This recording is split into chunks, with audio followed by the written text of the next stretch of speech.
It was 7:22 a.m. over the Black Sea, and the sky at 28,000 feet was the kind of clear that only exists at altitude in autumn. Hard blue, absolute, without a single cloud from the Romanian coast to the Crimean peninsula. Below, the water was deep green and choppy under a 15-knot northeast wind. Above, two F/A-18F Super Hornets from VFA-103, the Jolly Rogers, were conducting a routine maritime patrol in international airspace, approximately 60 nautical miles west of the administrative boundary line that separates internationally recognized Ukrainian territory from the peninsula. Russia had seized a decade earlier. Routine, legal, unambiguous in its right to be there. The Black Sea is not Russian water. It never has been. International law has never suggested otherwise. The United States Navy and Air Force fly through it when they choose, at altitudes of their choosing, for as long as operational requirements dictate, and no declaration from Moscow changes any of those facts by a single degree. The Jolly Rogers had been airborne for 41 minutes. They were operating from USS George H.W. Bush, CVN-77, currently holding position 190 nautical miles to the southwest in a holding area approved under the Montreux Convention's complex rules governing carrier operations in the Black Sea region. The two Super Hornets, a lead aircraft and its wingman, crewed by 4 naval aviators between them, were flying a standard combat air patrol track, their AN/APG-79 AESA radars in passive mode, navigating on data pushed up from the E-2D Advanced Hawkeye, orbiting to the west at 24,000 feet. Its AN/APY-9 radar painting the entire Black Sea air picture with the kind of clarity that makes the word surprise operationally meaningless for anyone flying with American support infrastructure. The E-2D had been tracking the two Russian contacts since they lifted off from Saki airbase on the Crimean Peninsula at 7:09 a.m. 13 minutes of observation before the Jolly Rogers even knew the intercept was coming. Though "knew" is perhaps the wrong word, because the E-2D crew had pushed the track data to both Super Hornets on Link 16 at 7:11 a.m., 2 minutes after the Russian aircraft were airborne. So, the Jolly Rogers knew exactly what was coming, from what direction, at what speed, carrying what weapons load, before the Russian pilots had finished their climb to intercept altitude. The pilots in those cockpits understood the geometry of what was about to happen with an informational completeness that their Russian counterparts, flying without comparable airborne early warning support over the Black Sea that morning, could not match.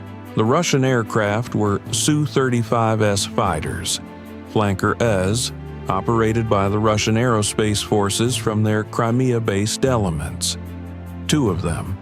The Su-35S is, on paper, an extraordinary aircraft, a 4th-generation plus fighter with a thrust-vectoring engine installation that gives it post-stall maneuverability no Western fighter can replicate, an IRBIS-E passive electronically scanned array radar with a claimed detection range of 400 kilometers against a fighter-sized target, and an impressive arsenal that, on this particular morning, included 4 R-77-1 active, radar-guided, medium-range air-to-air missiles and 2 R-73 short-range infrared-guided missiles per aircraft. The Russian pilots had been flying for a combined total of over 3,200 hours between them. They were not amateurs. They were professionals operating a genuinely capable weapons system. They were also flying into an information environment where everything they thought they knew about the engagement geometry was wrong before they crossed 40 nautical miles from the American formation. The ARBIS-E radar is a passive electronically scanned array, a PISA system, not the active electronically scanned array technology that defines the AN/APG-79 in the Super Hornet. The distinction matters enormously. A PISA system uses a single transmitter feeding a fixed antenna array, which means it broadcasts on a relatively predictable frequency pattern that modern radar warning receivers can detect, identify, and locate. The moment the lead Su-35S activated its ERBIS-E in search mode, the Super Hornet's AN/ALR-67V3 radar warning receivers registered the emission, classified it Su-35S Airborne Intercept Radar, search mode, and displayed the bearing and approximate range on the pilot's threat displays. The Russian pilots had told the Americans they were coming, how fast they were approaching, and roughly how far away they were, simply by turning on their radar. This is not a flaw in Russian engineering so much as a fundamental limitation of the technology generation. The IRBIS-E was state-of-the-art in 2007. The AN/APG-79 entered service in 2007 as well. But the Americans had spent the intervening years upgrading it continuously, and more importantly, the Americans had spent those same years building the support infrastructure, the E-2D, the Link 16 network, the cooperative engagement capability, that makes the individual aircraft's own radar almost secondary to the overall picture quality the pilot operates with. The lead Jolly Roger pilot had a complete, continuously updated track on both Su-35S aircraft from the E-2D's picture, fed directly to his cockpit display before his own radar had ever illuminated anything. He knew their heading, speed, altitude, emissions profile, weapons loadout assessment based on radar cross-section analysis, and projected intercept geometry. He knew the Russian lead was climbing through 31,000 feet and accelerating to Mach 1.2. He knew the wingman was trailing 1.8 nautical miles in combat spread. He knew all of this while his own radar was silent, his aircraft essentially invisible to any passive detection system the Russians were using, a ghost in the clear autumn sky that the IRBIS-E was painting with radar energy and finding nothing useful. At 7:29 a.m., the Russian lead aircraft broadcast on the International Guard frequency, 121.5 MHz, the emergency channel used by military aircraft to communicate warnings to potentially unaware civilian traffic and, in this case, to deliver the standard Russian intercept challenge to American aircraft they deemed to be operating in what Moscow unilaterally and incorrectly considered its airspace. The challenge was professional in tone, specific in content, and legally without merit. The lead Russian pilot instructed the American aircraft to identify themselves and alter course away from the administrative boundary line. The American lead pilot responded on the same frequency, stated his aircraft's nationality and international airspace status, confirmed that his formation was operating in accordance with international law and the freedom of navigation in international airspace, and declined to alter course. This exchange took 94 seconds. During those 94 seconds, the E-2D Hawkeye registered a significant change in the Russian formation's radar emissions. Both IRBIS-E systems had transitioned from search mode to track mode. The frequency, pulse repetition interval, and emission character of the radar had changed in the specific pattern that indicates a fire control quality track has been established, and the system is preparing targeting solutions. It was, in the carefully calibrated language of tactical aviation, a hostile act of the declaratory kind. Not a weapons release, not a trigger pull, but the unambiguous electronic statement of intent to do so. The lead Jolly Roger WSO, weapons systems officer, the backseater responsible for the tactical picture in the two-seat Super Hornet, noted the transition on his threat display, marked both Russian aircraft as track mode emitters, confirmed the E-2D's concurrent assessment, and said 2 words to his pilot on the intercom. The words were not reported in any official account because no official account of this incident exists in the public domain. But anyone who has flown tactical aviation in a contested environment can tell you approximately what those 2 words were. And they were not words expressing surprise or concern. They were words expressing professional readiness. The AN/APG-79 AESA radar in the lead Super Hornet went active. A phased array AESA radar does not announce itself the way a PESA system does. It does not broadcast on a single predictable frequency. It frequency hops across a wide band at speeds and patterns that make its emissions extremely difficult to classify or locate using conventional radar warning receivers.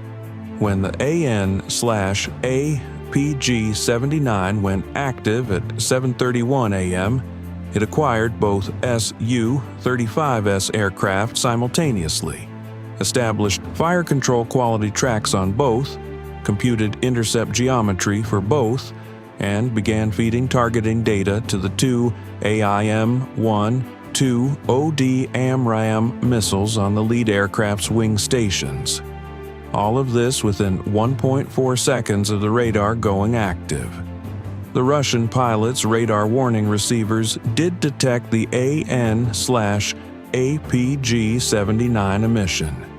What their receivers could not tell them with any useful precision was the exact bearing, the exact range, or the precise emission character of what was now illuminating them, because the AESA frequency hopping pattern was designed specifically to defeat that analysis. What they knew was that an American AESA radar had just locked onto them. Let us stop here and consider what 40 miles of airspace looked like at 7:31 a.m. to the pilots on both sides of this confrontation, because the contrast is the entire story. The Russian lead pilot's picture.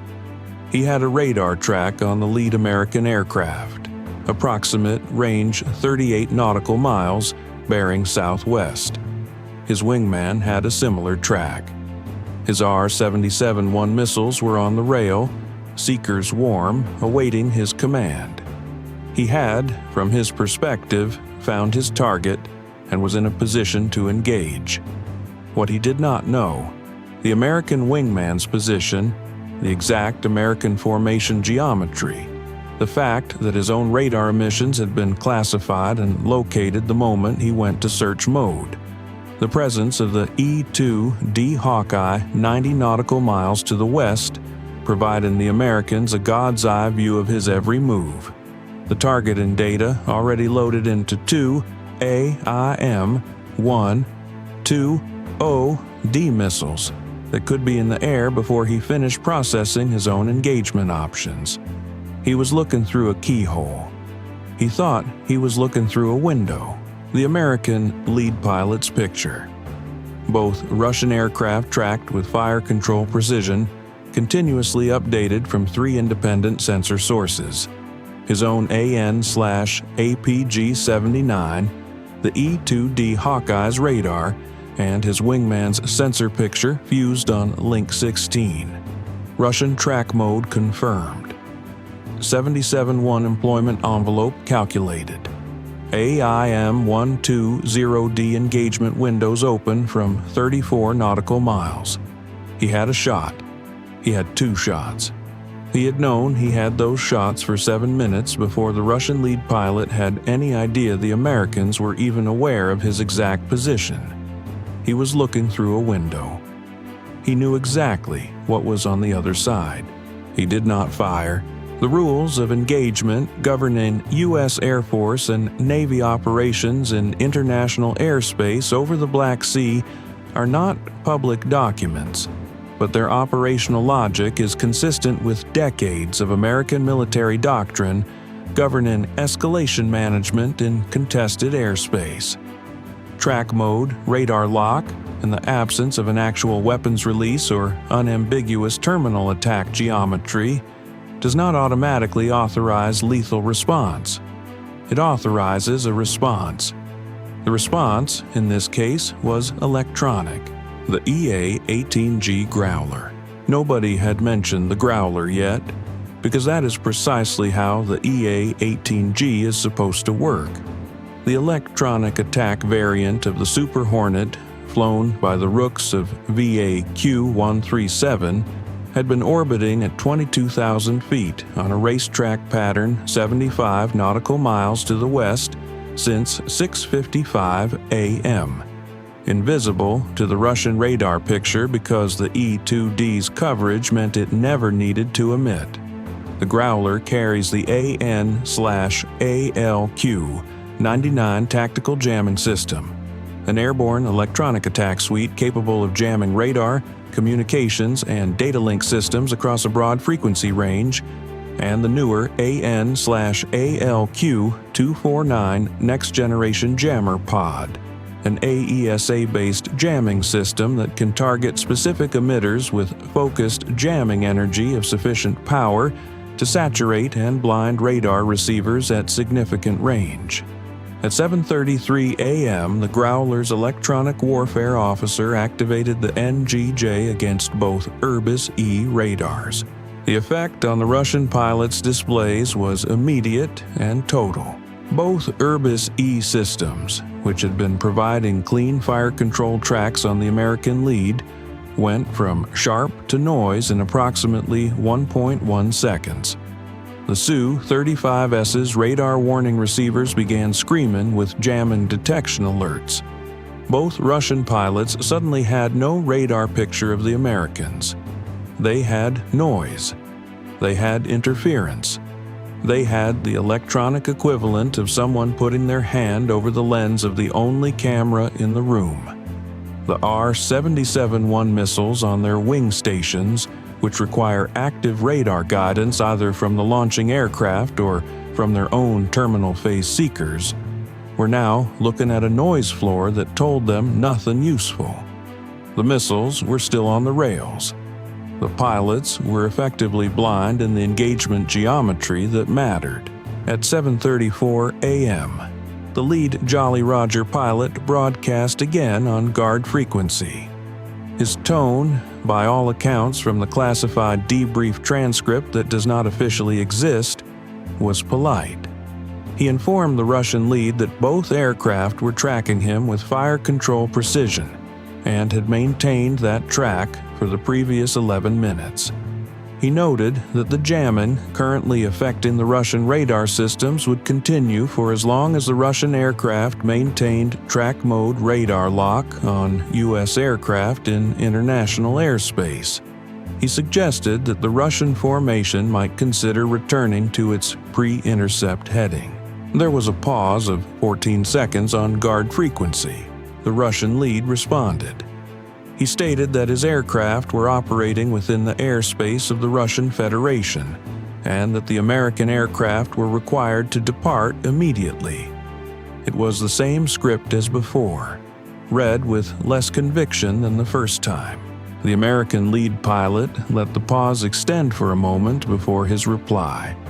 He told the Russian lead, with the precise and controlled tone of a man who is holding a winning hand and knows it and feels no need to display it loudly, that they were in international airspace, that they would be there as long as their mission required, and that the jamming would end when the Su-35S track mode radar locks were discontinued. Another pause. 11 seconds. Both IRBIS-E radars transitioned from the track mode back to search mode. The Growler's jamming became a lighter touch, monitoring rather than suppressing. The Russian formation had blinked. The Su-35S lead pilot executed a gentle left turn, bringing his aircraft to a new heading that took him back toward the northeast, toward the Crimean coast, away from the American patrol track. His wingman followed. The two aircraft climbed slightly, as if putting altitude between themselves and the situation, and accelerated back toward Saki. The intercept was over. The confrontation that Russian state media would subsequently describe in a brief and carefully worded item as a routine patrol activity by Russian Aerospace Forces aircraft in the zone of the special military operation had lasted 12 minutes from first visual contact. During those 12 minutes, no American aircraft had fired. No American aircraft had been hit. No American aircraft had altered its patrol track. The Jolly Rogers continued their scheduled maritime patrol for another 22 minutes before recovering aboard the George H.W. Bush as planned. The EA-18G Growler returned to its orbit, then recovered aboard ship an hour later. The E-2D Hawkeye kept its picture. The tactical data from the engagement, the timing of the IRBIS-E mode transitions, the frequency patterns, the reaction times, the specific electronic signatures of the Su-35S's radar warning receivers responding to the NGJ jamming was recorded in full, analyzed within 6 hours by intelligence personnel aboard the carrier, and forwarded up the chain to update the already comprehensive library of Russian tactical aviation electronic signatures that the U.S. Navy maintains and continuously refines. Every time a Russian pilot turns on his radar near an American aircraft, the Americans learn something. Every time they jam his radar, they learn something about what their jamming looks like to his warning receivers. The cycle runs in one direction. The Americans get smarter, and the Russians contribute to that process whether they intend to or not. Two Su-35S aircraft, crewed by experienced Russian pilots, operating state-of-the-art Russian fourth-generation plus fighters, had flown an intercept against two American Super Hornets over the Black Sea and had departed with their weapons unfired, their radar blinded, their track data degraded to noise, and their operational geometry so thoroughly outplayed by an airborne early warning network, an electronic attack platform, and two fighters that never needed to break a sweat that the only honest description of the outcome is a comprehensive Russian defeat achieved without a single weapon leaving its rail. The Black Sea is international water. The air above it is international airspace. The United States Navy and Air Force fly through it when they choose. And on the mornings when Russian fighters come up to remind them of what Moscow believes its rights are in that airspace, the Americans are already waiting, calm, informed, and holding a technological hand so complete that the only question is not whether they can win, but how many minutes it takes before the other side remembers it and turns for home. 12 minutes. That was enough. Bye for now.